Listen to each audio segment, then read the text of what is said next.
Mahigit naman sa 20 katao ang inaasahang dadagsa sa mga sementeryo sa Bangaldan, Pangasinan. Silipin sa report.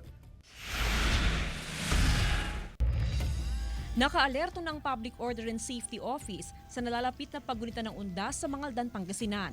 Ayon sa POSO, mahigit 20,000 katao ang inaasahang dadagsa sa 5 sementeryo sa bayan sa Biyernes, November 1.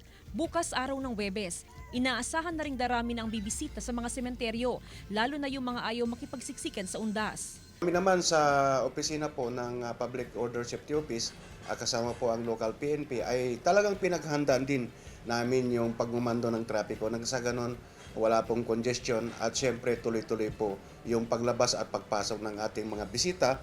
Katuwang ng POSO ang PNP sa pagbibigay seguridad at pagmamando ng trapiko sa bayan. Ngayong araw, October 30, isinara sa mga motoristang bahagi ng Rizal Street para bigyang daan ng trick or treat kung saan mahigit sa 3,000 mga chikiting ang nakiisa.